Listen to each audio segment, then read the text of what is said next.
So always trying something new, you know, when we get sick of something, we just bring something new to the music, you know, so it's the whole satanic thing, you know, we took as a joke, you know, for us it was as stupid as the whole Catholic, you know, point of view. They're both, for us, it's just funny. It was a way, especially in Brazil, to freak people out. You know, we never been serious about it, you know, we never pray for Satan, you know. So for us, it's funny. It was just like people in Brazil would freak out and we talk about, even the name Sepultura in Brazil, it's a really strong name. It means grave, and, you know, old ladies would run away when they see our posters on the street and shit. So being a kid, you know, growing up, like when we started the band, we were 14 and shit. That was nothing better to, you know, to be really proud of it, of having people freak out with what you're doing, you know. Brazil, no matter how much crazy it is, different it is, it has a lot to do with a lot of places, you know. The scene, it's a scene that, it's also a reason for us not to be really proud of it, that we don't need MTV, we don't need, you know, all the radio station playing metal music, hardcore music. We found out all that growing up in Brazil by ourselves, by our own sources of, you know, music, underground fanzines, trading letters with fans from all over the world. You know, even Australia back then, we have letters from people that found out about Sepultura somehow, you know, through Satan.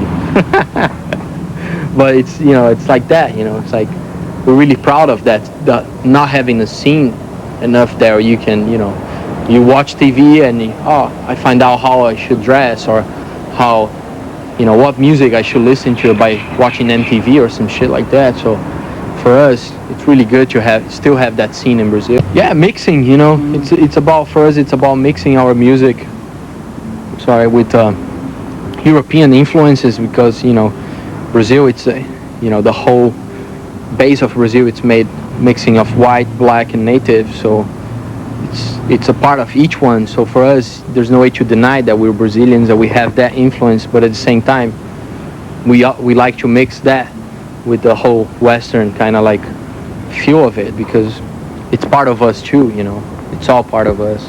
Yeah, man, I think, you know, even it's really positive. A lot of bands in Brazil are trying to experiment with, you know, with their roots, you know, and I think that'll be positive in Australia too, you know, if hardcore bands, you know, any band will bring some of their own culture into their music, it'll make so much more interesting, I think, you know. We try to do that, and I think it's endless what we can do, you know, with music that we have, you know. We can always try new stuff, go back to the old stuff, always keep our music, you know, vibrating, always like exciting to hear. So that's the main thing for us, and I don't think we run out of ideas so soon.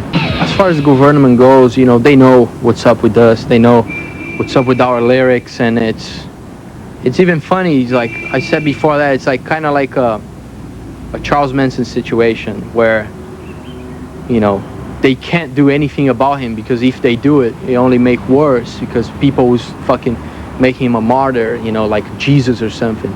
So with Sepultura, you know, they know we really touch some of the stuff that they don't want us to be talking about. And we know a lot of people in Brazil that have their parents, you know, disappeared from wrong things they said in a wrong place, you know.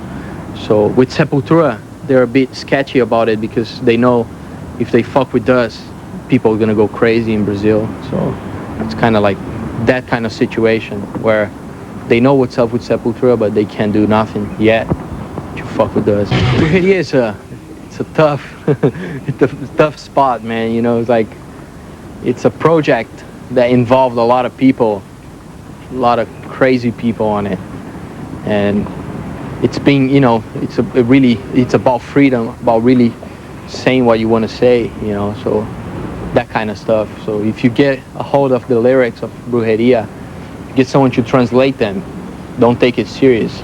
They're just taking a piss out of everyone. It's something that, you know, it's more like when we get involved with, you know, the political side of being a critic of something that, you know, a guy in a government did something that you don't agree with it. For us, it's more like a point of view rather than really studying that, doing research on what he did. It's more like it's like a punk attitude, you know, more like that. It's not something that we really sit back and go, oh, we should, you know, really research on this before we say something about it. It's more like, fuck it, man, that's it, you know. We think that's wrong, and, you know, whoever don't agree with it, we don't care. Music for musicians, for me, it's something that I don't agree with it. As far as the whole virtuosity of, you know, it comes, for me, it comes out like masturbation, you know. It's like nothing for me, you know. So I hate all that stuff. So last guitar solos, the best. We don't have anything set up, a touring year, a club tour to kick the album, and after that it's gonna be crazy. We're gonna try to play as much places as we can in a little time, you know.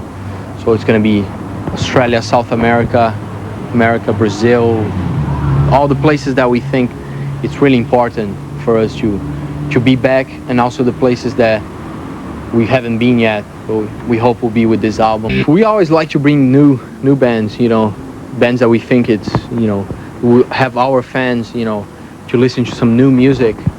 So it goes from RDP, a Brazilian band that we tour a lot with them in South America, to Biohazard, Clutch in America, European bands. It just goes on. When we get a tour together, you know, that's one main thing is the four of us, we start thinking what band we wanted to take with us, you know.